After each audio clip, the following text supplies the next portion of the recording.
واجب الاحترام علی مرتبت ذی وقار علماء کرام، سامعین، حاضرین و حاضرات، شرکائے محفل ذکر حسین رضی اللہ تعالی عنہ، السلام علیکم ورحمۃ اللہ وبرکاتہ۔ ایک فرد کی ناگہانی موت تڑپا کے رکھ دیتی ہے، خاندان کی زندگی غیر مرتب اور غیر منظم ہو جاتی، اور یہاں کربلا میں جو منظر تھا، تاریخ پڑھیے کہ ان کی نمازیں بھی قضا نہیں ہوئیں۔ خیموں میں آخری اذان فجر کی حضرت علی اکبر نے دی ہے اور باقاعدہ جماعت کے ساتھ فجر کی نماز ادا کی گئی، اور پھر حضرت امام حسین رضی اللہ تعالی عنہ کا جب سر انور کٹا تو تاریخ بتاتی ہے کہ سر سجدے میں جھکا ہوا تھا۔ اگر میں کربلا کو دو لفظوں میں بیان کرنا چاہوں تو کربلا میں ایک قیام ہے اور ایک سجدہ ہے۔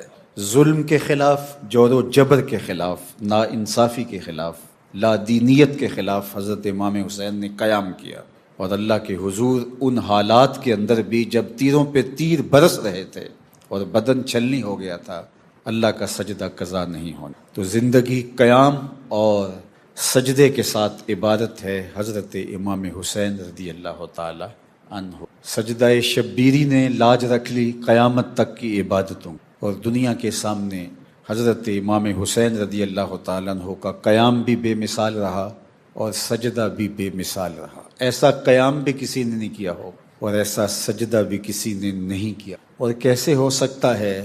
اس میدان کے لیے، اس اکھاڑے کے لیے انہیں پالا تھا حضور کے لعاب نے۔ آپ جانتے ہیں کہ پہلوانوں کی لڑائیاں ہوتی ہیں تو اس سے قبل جو ان کے اساتذہ ہوتے ہیں ان کو داؤ پیچ سکھاتے ہیں، ان کو مشق کرواتے ہیں اور ان کو عالی نسب خوراکیں کھلاتے ہیں کہ کہیں پشت نہ لگ جائے، کیونکہ اگر یہ پشت لگ گئی تو پورے قبیلے کی ذلت ہوگی۔ اللہ اکبر! دنیا کے تاریخی اکھاڑے میں اترنے کے لیے حضور نے تربیت کی تھی تو اپنے لعاب سے کی تھی۔ شیر بطول تھا اور لعاب رسول تھا، تو حسین کی پشت لگ کیسے سکتی؟ اللہ اکبر! اور یہ تکمیل ہوئی حرم کی داستان کی، جس کا اقبال نے ذکر کیا تھا کتنے دل آویز انداز میں۔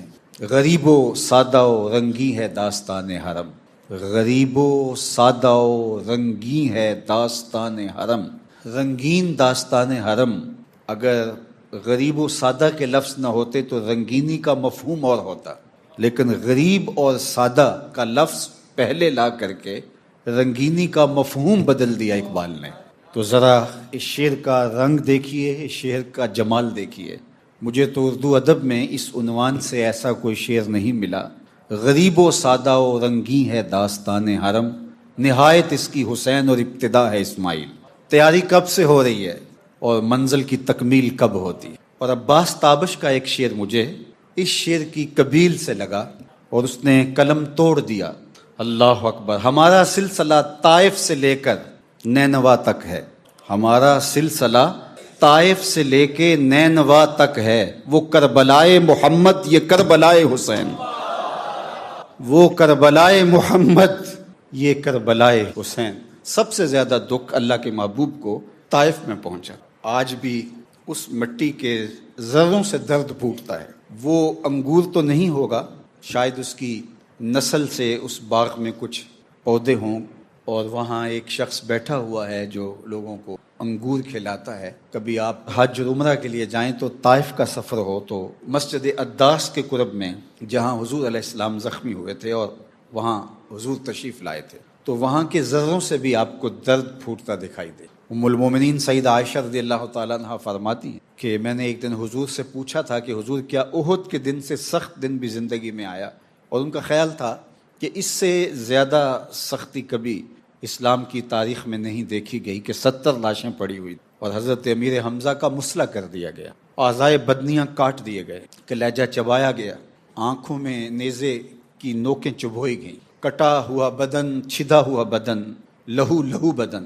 آقا کریم علیہ السلام نے جب دیکھا تو پھر جو حضور کی حالت تھی وہ لفظوں میں بیان نہیں ہو سکتی، بس اتنا فرماتے تھے ما فعل امی، میرے چچا کا کیا ہوا، تو ام المومنین فرماتی ہیں کہ میں نے سمجھا کہ شاید اس سے دن سخت زندگی میں کبھی نہیں آیا، تو میں نے عرض کی کہ حضور کیا احد کے دن سے سخت بھی زندگی میں کوئی دن آیا؟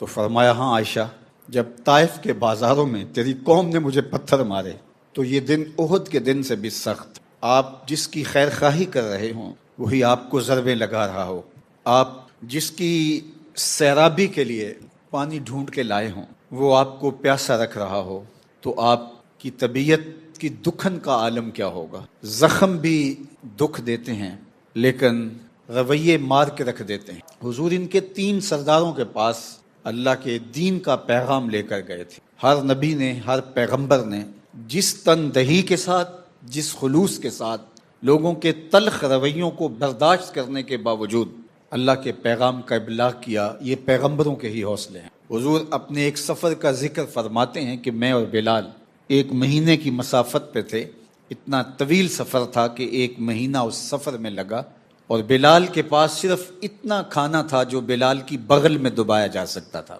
پورے 1 مہینے کی مسافت۔ حضرت امام فخر الدین رازی نے لکھا کہ مکے سے لے کر طائف تک 70 ایسے نبیوں کی قبریں ہیں جن کی وفات صرف بھوک کی وجہ سے ہوئی۔ تو یہ ٹریننگ ہوتی آئی ہے، بلکہ اگر آپ اس تاریخ کو اور پیچھے لے جائیں تو جناب آدم علیہ السلام کو خلیفہ دنیا کے لیے بنایا گیا تھا، زمین کے لیے، لیکن جنت میں ان کو پہلے رکھا گیا اور پھر جنت سے وہ زمین پر لائے گئے، اور پھر وہ 309 سال تک مسلسل روتے رہے، تو گویا ان کے دل کو درد کی لذت سے آشنا کیا۔ حضرت اسماعیل علیہ السلام رضا الہی کے لیے اپنی گردن چھری تلے رکھ دیتے ہیں اور کوئی عذر پیش نہیں کرتے۔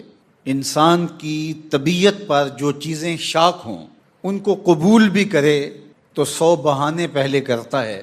وہ کہتا ہے مجھے مطمئن ہونا چاہیے، مجھے لاجک دو، اس کے بعد میں اس کو تسلیم کروں گا۔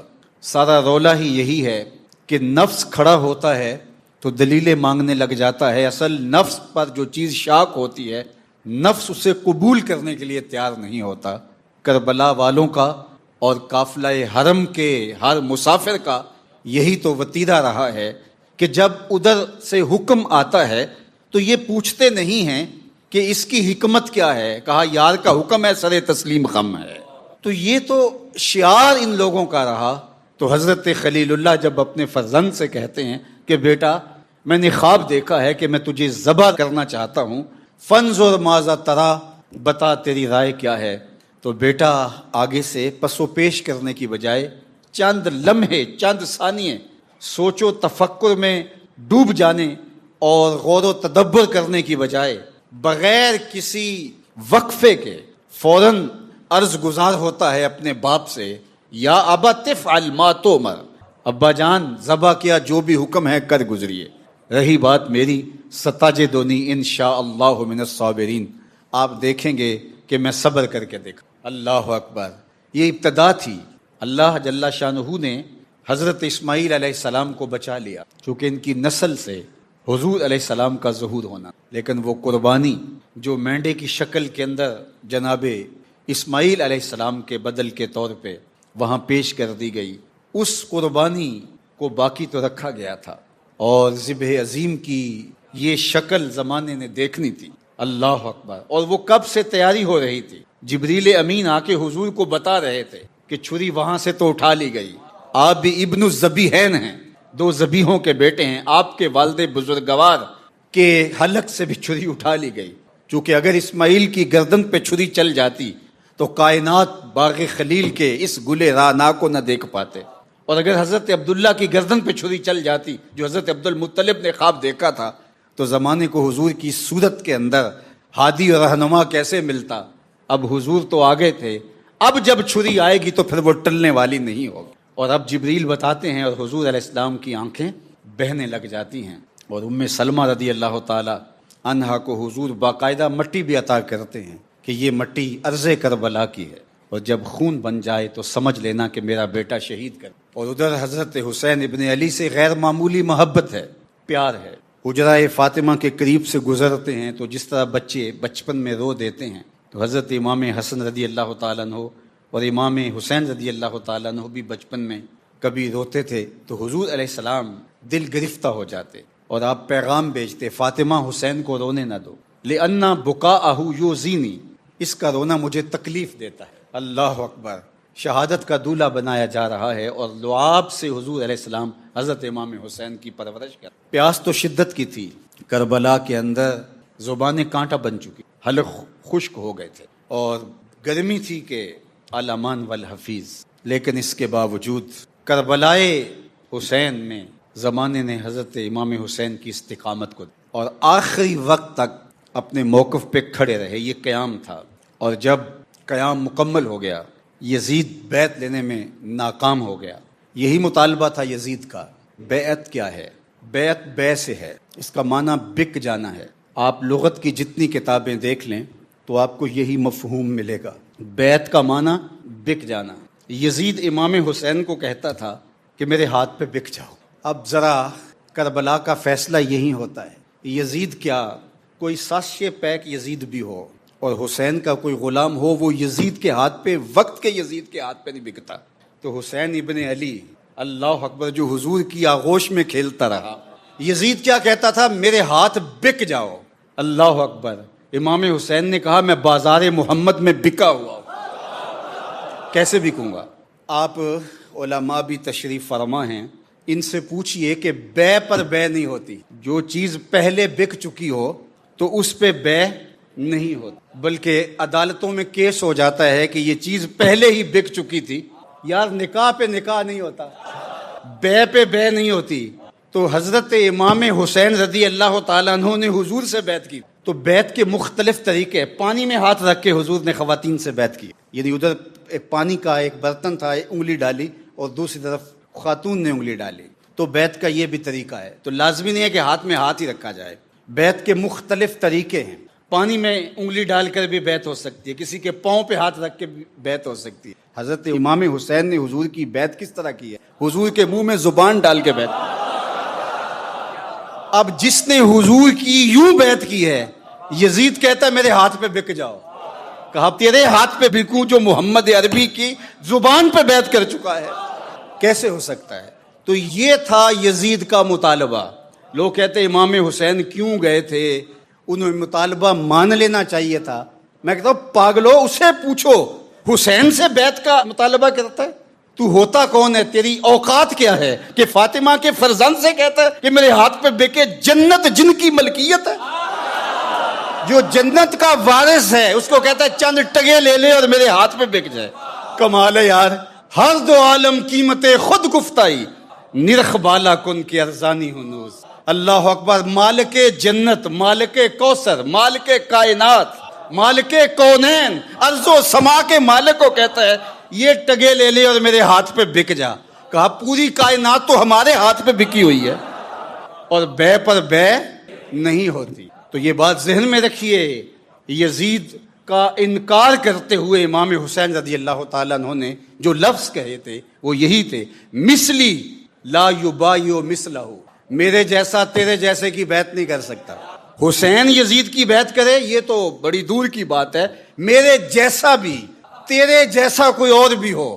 اللہ اکبر۔ میرے جیسے سے مراد یہاں جو ہے وہ تشبیہ من کل الوجوہ نہیں ہے، یعنی میرا غلام بھی ہو اور وقت کا کوئی سازش پیک یزید بھی آ جائے تو وہ بھی اس کی بیعت نہیں کرے گا، میں تیری بیعت کروں۔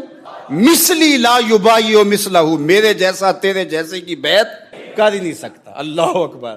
یہ ابھی شعر پڑھا جا رہا تھا تو اچانک میرے ذہن میں ایک بات آئی کہ جو حضرت سیدنا معین الدین چشتی اجمیری علیہ رحمہ نے کہا کہ شاہ است حسین بادشاہ است، دین است حسین دین پناہ است حسین، سرداد نہ داد دست در دست یزید، حقہ کے بنائے لا الہ است حسین۔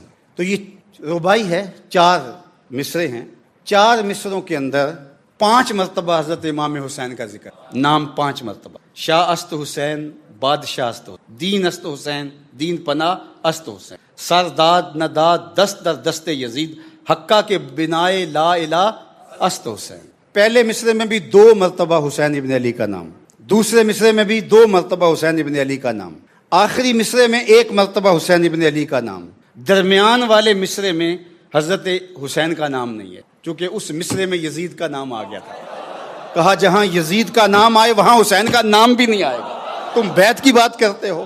سرداد نداد دست در دست یزید.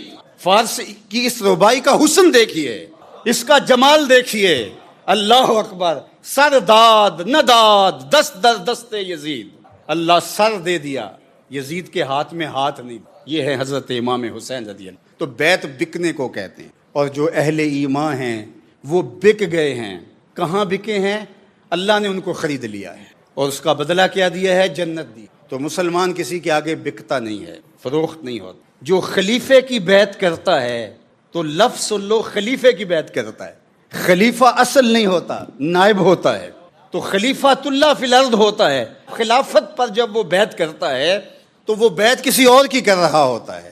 ماں سے واللہ را مسلمان بندہ نیست، پیش فرعون سرش افگندہ نیست. مسلمان کا سر اللہ کے علاوہ کسی کے آگے جھکتا ہی نہیں. اور یہ تھا حضرت امام حسین رضی اللہ تعالیٰ عنہ کا پیغام. ویسے تو آپ کا ایک طویل خطبہ ہے جو آپ نے انکار بیعت پر ارشاد فرمایا. محمد بن حنفیہ کو آپ نے جو خط لکھا وہ تاریخ کے ریکارڈ پہ موجود ہے. مختلف منازل پر اور مواقع پر آپ نے جو خطبات ارشاد فرمائے. کربلا کے اندر جو آپ نے خطبات ارشاد، دنیا حسین ابن علی کو سمجھنا نہیں چاہتی اور اس میں خام خواہ کی کنفیوژن رکھنا چاہتی ہے تاکہ ان کا چولہا بھی جلتا رہے. ورنہ اگر حضرت امام حسین کے خطبوں کو پڑھ لیا جائے تو اس نقطے کو سمجھنے میں دیر نہیں لگتی کہ حق اور باطل کا یہ مقابلہ اور اس کے خد و خال کیا تھے. سنیے، میں صرف ایک خطبے کے چند اجزاء آپ کے سامنے رکھنا چاہوں گا. حضرت امام حسین رضی اللہ تعالی عنہ نے فرمایا کہ اے لوگو، میں کیوں یزید کی بیعت سے انکار کرنا چاہتا. جو مدینہ کے دارالامارت میں کہا، مکۃ المکرمہ میں مختلف جگہوں پر ارشاد فرمایا، راستوں میں فرمایا. اس کا خلاصہ آپ نے 4 چیزیں بیان فرمایا. رجل فاسق، یہ فاسق آدمی اور حسین ابن علی سے بیعت کا مطالبہ کر، کھوٹے سکے دے کے سونا خریدنا چاہتا ہے اس سے جو جنت کا مالک ہے. اللہ اکبر. اور پھر دوسری بات فرمائی، شارب الخمر، شرابی ہے، میں اس کے ہاتھ پہ کیسے بیعت کر. تیسری بات، قاتل النفس، انسانی وجود کا قاتل ہے، انسانیت کا قاتل ہے. اور چوتھی چیز ارشاد فرمائی، مولن بالفسق، اعلانیہ فسق کرنے والا ہے. یعنی فسق کا تذکرہ 2 مرتبہ فرمایا. ایک تو فاسق ہے، اس کے وہ فسق ہے جو اس تک محدود ہیں لوگ نہیں جانتے، لیکن اس کے فسق و فجور کی کہانی زباں زد عام ہے، دنیا بھی جانتی ہے کہ وہ فاسق ہے. اور قرآن مجید میں 50 سے زائد مرتبہ فاسقوں کی مذمت آئی ہے مختلف صیغوں کے ساتھ. اور خلاصہ یہ ہے کہ اللہ فاسقوں کو ہدایت نہیں دیتا. فاسق بدترین اس دھرتی پر مخلوق ہے اور یہ جانوروں سے بھی بدتر لوگ ہیں. اور یہ تقاضۂ بیعت حضرت امام حسین سے کرتا ہے، شرم نہیں آتی. اللہ اکبر. تو حضرت امام حسین رضی اللہ تعالیٰ عنہ نے جو طویل خطبہ دیا وہ یہ تھا، من رآ منکم سلطانا جائرا مستحلا لحرم اللہ، کہ جو فرمایا گیا ہے کہ جو ایسے بادشاہ کو دیکھے جو ظالم ہو اور اللہ کی حرام کردہ چیزوں کو حلال قرار دے، ناقصا لعہد اللہ، اور اللہ کے عہد توڑے، مخالفا لسنت رسول اللہ صلی اللہ علیہ وآلہ وسلم، اور حضور کی سنت کو بدلے اور اس کی مخالفت کرے. یعمل فی عباد اللہ بالاسم والعدوان، اور لوگوں کے اندر بدی اور بدکاری کے ساتھ حکومت چلائے. فلم یغیر علیہ بفعل ولا قول، اور جو شخص کسی قول کے ساتھ یا فعل کے ساتھ، عمل کے ساتھ اس کی مخالفت نہیں کرتا، کان حقا علی اللہ ان یدخلہ مدخلہ، کہ اللہ تعالیٰ جل شانہ پھر اس کو اس کے اس ٹھکانے تک پہنچائے گا جو اس کے ساتھ اس کے ظلم اور اس کے جبر کے خلاف کھڑا نہیں ہوتا، یا کم از کم زبان سے نہیں بولتا. اور حضرت سہل بن سعد الساعدی رضی اللہ تعالیٰ عنہ سے وہ معروف روایت ہے جو اس کے مفہوم کے قریب ہے، من رآ منکم منکرا فلیغیرہ بیدہ فإن لم یستطع فبلسانہ فإن لم یستطع فبقلبہ وذلک اضعف الایمان. اب یہ ساری بیان چیزیں کرنے کے بعد حضرت امام لوگوں کو کھڑے ہو کے خطبہ دے رہے اور فرمایا، وَقَدْ عَلِمْتُمْ أَنَّ هَؤُلَاءِ الْقَوْمِ قَدْ لَزِمُوا طَاعَةَ الشَّيْطَانِ. یہ خطبے میں ارشاد فرما رہے ہیں، اور یہ لفظ وَقَدْ عَلِمْتُمْ، اے لوگو تمہیں پتہ ہے، یہ کوئی چیز چھپی ہوئی نہیں ہے، یزید کے کرتوتوں کا تمہیں علم ہے کہ اس شخص نے، اس قوم نے اور یزید اور اس کے حواریوں نے قد لازموا طاعت الشیطان، شیطان کی فرما برداری کو لازم کر لیا، اپنے اوپر شیطان کی غلامی کا پٹا پہن لیا ہے. وتولوا عن طاعت الرحمن، اور انہوں نے اللہ جل شانہ کی اطاعت سے رخ پھیر لیا ہے. وَأَظْهَرُ فساد اور فساد بپا کر رکھا ہے، وَأَطَّلُ الْحُدُودِ اور حدود کو معطل کر دیا، وَاسْتَأْثَرُوا بِالْفَيْءِ اور حکومت کا مال کھانا شروع کر دیا، سرکاری خزانے کو لوٹنے لگے، وَحَلُّوا حرام اللہ اور اللہ کی حرام کردہ چیزوں کو انہوں نے اپنے اوپر حلال کر لیا، وَحَرَّمُوا حَلَالَهُ اور اللہ کی جو حلال ہیں ان کو اپنے اوپر انہوں نے حرام کر لیا، اور جو حرام ہے ان کو اپنے اوپر حلال کر۔ یہ سب کچھ بیان کرنے کے بعد، لوگوں کو باور کروانے کے بعد، وَإِنِّي یہ لفظ سنیے، وَإِنِّي احق بہذا الامر لہٰذا میرا حق بنتا ہے کہ میں کھڑا ہوں، وَإِنِّي احق سب سے زیادہ میرا حق بنتا ہے کہ میں اس جبر کے خلاف، اس ظلم کے خلاف، اس جور و زیادتی کے خلاف، اس ناانصافی کے خلاف، اس لا دینیت کے خلاف، شیطانی قوتوں کے خلاف، ان باغیانہ روشوں کے خلاف میرا حق سب سے زیادہ ہے کہ میں کھڑا ہوں۔ کیوں؟ فرمایا لِقَرَابَتِي مِن رسول اللہ، اس لیے کہ میں نے حضور علیہ السلام کے لعاب کو چاٹ کر کے، حضور کی زبان چوس کر کے، اللہ کے محبوب کی گود میں کھیل کر کے، اللہ کے محبوب کی آغوش میں تربیت پا کے دین سیکھا ہے۔ اگر آج حسین نہیں کھڑا ہوتا تو کون کھڑا ہوگا؟ تو مشکل کے اس وقت میں میرے اوپر لازم ہے کہ میں میدان عمل میں کھڑا ہو جاؤں۔ تو حضرت امام حسین رضی اللہ تعالی عنہ نے پھر یزید کے خلاف قیام کیا اور قیام کا حق ادا کر۔ اللہ اکبر۔ مشکل وقت میں انسان اپنے بچوں سے مجبور ہو جاتا ہے، خواتین سے مجبور ہو جاتا ہے، بوڑھوں سے مجبور ہو جاتا ہے، بھوک کمر توڑ دیتی ہے، پیاس سے انسان نڈھال ہو جاتا ہے، خوف توڑ کے رکھ دیتا ہے۔ ہم نے مضبوط سے مضبوط ترین لوگوں کے نظریے بہت کم قیمت پہ تبدیل ہوتے دیکھیں، اور تھوڑی سی سختیوں اور تکلیفوں سے لوگوں کو راستے تبدیل کرتا ہم نے دیکھا ہے۔ ایسی بہت ساری کہانیاں آپ کے ذہن میں، آپ کی سوچوں میں، آپ کے خیالوں میں بھی گردش کرنے لگ گئی ہوں گی، لیکن 6 ماہ کے علی اصغر سے لے کر کے حضرت امام حسین تک، خواتین سے لے کے مخدرات اسلام سے لے کر کے زخمیوں اور بیماروں تک، حضرت امام حسین رضی اللہ تعالیٰ عنہ کا ہر ساتھی اس قیام میں آپ کے سامنے اس طرح کھڑا ہے کہ جب 9 کی شب کو چراغ بجھا دیتے ہیں کہ لوگوں اگر تم جانا بھی چاہو تو ایک دوسرے سے جھجک کر کے تم شاید نہ جا رہے ہو تو اندھیرے میں چلے جاؤ، میں تم سے مواخذہ بھی نہیں کروں گا، تم سے ناراض بھی نہیں ہوں،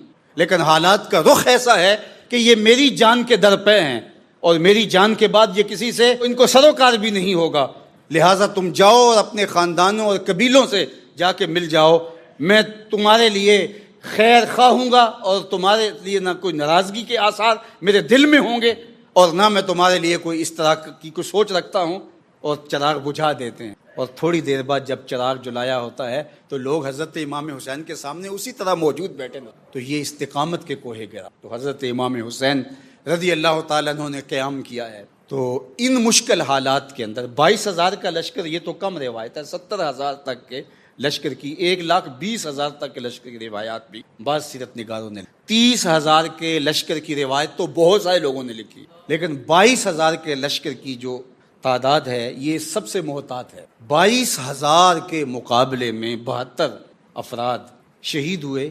ٹوٹل خاندان اہل بیت اور دیگر اعیان و انصار کو شامل کر لیں تو 145 افراد بنتے جو کربلا میں پہنچے اور ڈٹے رہے، کچھ شہید کر دیے گئے، کچھ قیدی بنا لیے گئے۔ تو 145 کے مقابلے میں 22,000 کا لشکر جرار، اور وہ تیغ و تفنگ سے، آلات حرب و ضرب سے لیس ہے، اور ادھر کئی دن سے نہ پانی میسر ہے اور کئی دن سے نہ کھانے کو کچھ میسر ہے، اور مشکلات، مصائب، آلام، تکلیفیں، لیکن قیام ایسا کیا کہ زمانے نے، اور حضرت امام سرخرو ہوئے، کامیاب ہوئے۔ اللہ اکبر۔ آپ جانتے ہیں کہ شہادت گواہی کو کہتے ہیں، گواہی زبان سے دی جاتی ہے، لیکن جب مقدمہ بہت بڑا ہو اور حق اور سچائی کو دبانے والا بہت بڑا ظالم ہو تو پھر زبان سے نہیں، خون سے گواہی دے۔ اور شہید کو شہید اس لیے کہا جاتا ہے کہ وہ اپنے خون سے حق کی گواہی دے۔ حضرت امام حسین رضی اللہ تعالیٰ عنہ نے کہا کہ اب گواہی زبان سے نہیں، زبان سے تو دے چکے تھے، یزید کو للکار چکے تھے، اس کی بیعت کا ڈنکے کی چوٹ پہ انکار کر چکے۔ حضرت امام حسین رضی اللہ تعالیٰ عنہ کا اتنا قیام ہی کافی تھا کہ جو کہہ دیا مثلی لا یبایع مثلہ، میں نہیں بیعت کروں گا، اور دارالامارت کے اندر مدینے میں بھی یہی کہا، مکے میں بھی یہی کہا۔ اس کے بعد حضرت امام حسین کربلا نہ جاتے، کسی اور سمت بھی چلے جاتے اور زمانہ آپ کو ڈھونڈ بھی نہ پاتا، حضرت امام حسین پھر بھی کامیاب تھے، کیونکہ وقت کے یزید کے سامنے انکار کیا تھا، یہ حضرت امام حسین کا کردار تھا، اس کے ہاتھ پہ بیعت نہیں. لیکن اسلام کو صرف اتنی گواہی کی ضرورت نہیں تھی، اسلام کو شہادت خونی کی ضرورت. اور حضرت امام حسین کا قیام منتج ہوا اس شہادت پر. اور پھر وہ شہادت صرف امام حسین کی نہیں، 6 ماہ کے علی اصغر کی بھی ہوئی، علی اکبر کی جوانی بھی لوٹی ہے. اور خاندان کے اعیان و انصار نے بڑھ بڑھ کے جانے والی ہیں اور دنیا کے سامنے بتایا کہ یزید اپنی تمام تر کوششوں کے باوجود حضرت امام حسین سے بیعت نہیں. اللہ اکبر. یزید نے ابن زیاد کو متعین کیا، نعمان بن بشیر، ان کو وہاں سے معزول کر دیا اور کہا کہ یہ کام تم کر سکو. اور یہ بہت ظالم اور جابر اور سخت تھا. پھر اتنا بڑا لالچ دیا گیا. عمر بن سعد کو تہران کی حکومت اور تخت و تاج کا لالچ دے کر کے اس کو پیغمبر رسول کے سامنے کہا. ان کو قیمت بڑی دی گئی، ان کو پیسے بہت دیے گئے، لیکن یہ چند روزہ اس زندگی کی عیش و عشرت کے بدلے میں ابدی لعنتیں خرید چکے اور رسوائی اپنا مقدر بنا لیا. آج کہنے والے یہ بھی کہتے ہیں کہ یہ تو سارا کیا دھرا ابن زیاد کا تھا، یزید نے تو کچھ نہیں کیا. میں کہتا ہوں کبھی کسی دور کا یزید خود بھی میدان میں آیا ہے؟ یزید تو پیچھے کھڑے ہوتے، اپنے ابن زیاد آگے بھیجتے ہیں. جب اس نے مدینہ المنورہ پر حملہ کرنے کے لیے ابن زیاد کو دوبارہ کہا کہ تو نے یہاں کربلا کے اندر جو ڈیوٹی لگائی تھی اس کو نبھا دیا، اب یہاں بھی تیرا ہی حق بنتا ہے کہ تو کرے، چونکہ تو بہت دلیر ثابت ہوا.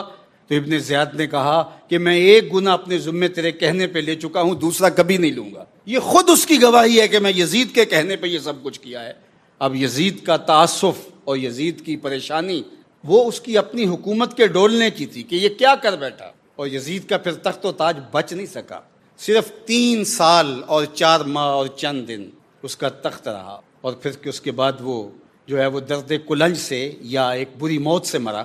اور اس کے بعد اس کا بیٹا معاویہ بن یزید، اس کو تخت پہ پکڑ کے بٹھایا گیا. اس نے کہا میں لعنت کرتا ہوں اس تخت پہ جس تخت کی بنیادوں میں اہل بیت کا خون ہے.